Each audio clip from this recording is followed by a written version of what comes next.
Good morning, good afternoon, or good evening, whatever time it is that you're joining me for this video. Thank you for joining me on the PenBoyRoy Fountain Pen Review channel. The subject of today's video is the redesigned 2018 release of the Parker Jotter Fountain Pen.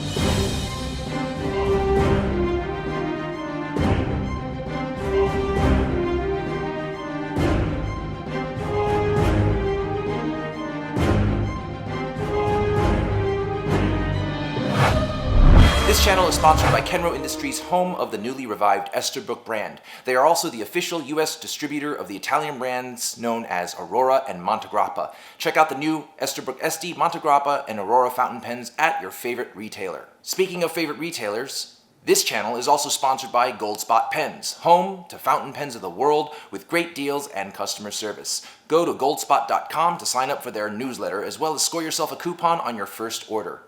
The Parker brand was founded in the year 1888 by a dude named George Stafford Parker. In the year 1889, he scored his first fountain pen patent. In 1894, he also patented a curved feed that allegedly caused ink to return to the reservoir of the pen when not in use, eliminating issues of leaking. In the year 1921, the ever-famous duofold fountain pen was introduced. It was at the time $7, making it the most expensive fountain pen at the time. From that point in time up into the 50s, before the ballpoint pen was invented and ruined all things good and wonderful in the world, the Parker pen brand bounced between being first and second place in pen sales, not just in the US, but across the entire planet. In the year 1931, they developed the Quink ink. It was ink that dried real fast. 1941 came around, they developed the Parker 51. In 1954, Parker introduced the Parker Jotter ballpoint pen. Now, the Jotter ballpoint pen, since its invasion into humanity in 1954, has sold close to 800 million ballpoint pens.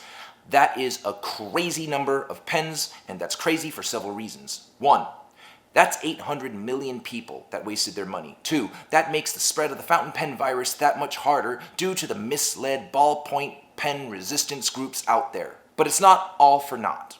Parker later released a fountain pen within the same line called the Jotter fountain pen. In 1987, the Parker brand headquarters was moved to East Sussex, England.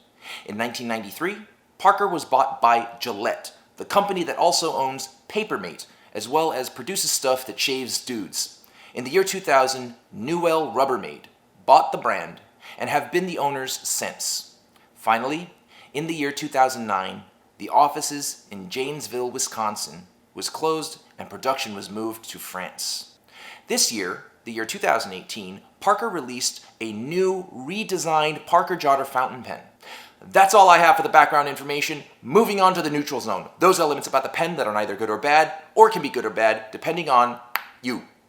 The nib is a proprietary stainless steel nib with its own unique shape and design. It does not have a breather hole. It is branded with the Parker name, and under that are chevrons to represent the arrow logo. The feed is also a proprietary plastic feed designed with the same shape as the nib.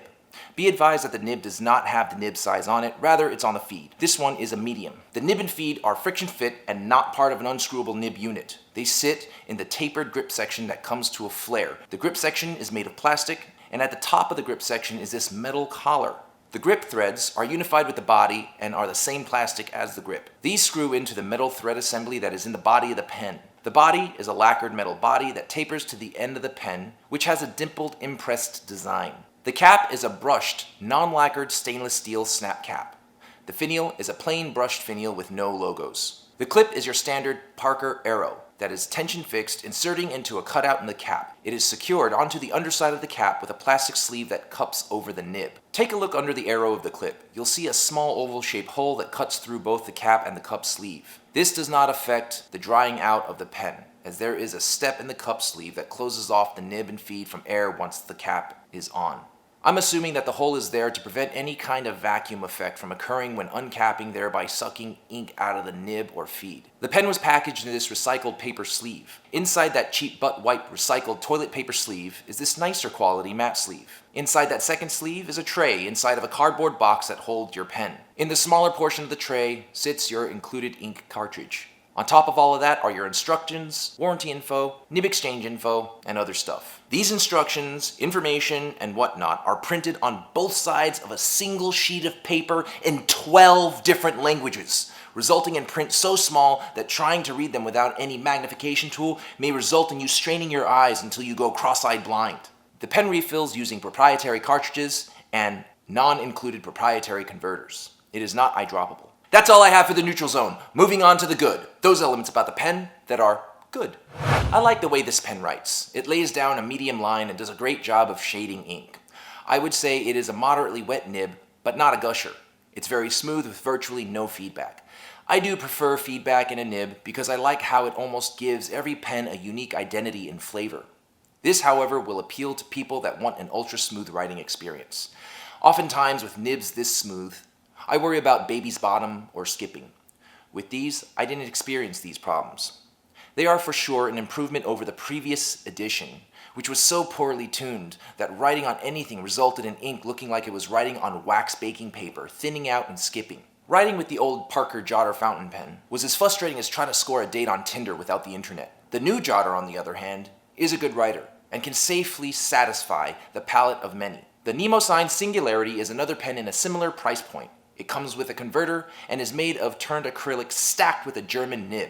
It writes very well and has a good amount of feedback and tooth to it. These pens are also eyedroppable. Next is another great option in the TWSBI Go. At $19, it has an internal, moron-resistant, idiot-proof, and anti-stupid filling mechanism and writes like a savage to boot. This pen for sure holds its own against any one of its older siblings with its Yovo nib. I really enjoy the Online Switch Plus at its $20 price point. It doesn't come with a converter, but even still, buying one, such as the Kaweco converter, that actually fits this pen, will run you about $5 more, keeping this pen at a $25 price point when all is said and done. It is made of a much cheaper plastic and does feel less durable than our Parker Jotter. It rocks a Yovo steel nib. Compared to the previous versions of the Parker Jotter fountain pen, it is fair to say that this redesign is a huge improvement. The colored lacquer body, the finial not being one that looks like it came off a Uniball rollerball, the metal collar on the shortened plastic grip, as well as the overall slight increase to the girth of the pen, gives the pen a quality that says Jotter way more than the sad previous iterations found in Staples. The Jotter ballpoint pen was a pen known for being sturdy, reliable, and one of the first pens that had such a high ink capacity. The Jotter came with a certain standard to its name, one that represented quality and longevity, even though it was a ballpoint pen. For me, the previous generation feels very generic, super light, and didn't have any qualities about it that said Jotter. Basically, it was crap. Bought at Staples, and I didn't throw it out because I may one day need to give it to one of my enemies to hurt their feelings. The redesign, on the other hand, feels sturdier and more substantial and screams Jotter. Now that's all I have for the good. Moving on to the bad. Let's talk coin. This pen has an MSRP of $29. They are outside of their friggin' minds. It doesn't even come with a proprietary converter, which, just so you know, costs about $11. Now, although at retailers online you can buy this pen for $22.95, if you want a converter to use with your own inks of your choosing, you have to spend another $11 for the converter, making this into a $34 conversation as opposed to a $23 conversation. If you don't know any better and you buy direct from Parker, you will wind up being hit over the head with a bill of over $40. Fortunately, I convinced the good folks at Goldspot Pens to sell the pen at the $23 price point, but also to include the Parker converter free of charge. This is limited to however long their supplies last. They are currently working on a way to attain more converters so that they can make it part of a permanent promotion, but as of right now, it is limited. How did I convince them? Well, the lack of a converter and having to buy up to get one bugged me so much, I kept calling Tom over and over and over and over about it. Then, his options became limited. It was either take out a restraining order against me, or just eat the costs and give the fountain pen virus infected a free converter. He chose just to eat the cost of the converters, so you don't have to, and so he doesn't have to change his phone number, or the phone number of Goldspot Pens. Good call. I'm not a fun person to deal with when I don't get my way. Lastly, it seems that these pens are only offered in medium nibs. Myself being a lover of fine nibs, I wish fine was an option, but no dice. That's all I have for the bad. Moving on to the ugly. Those elements about the pen that should not be, but are.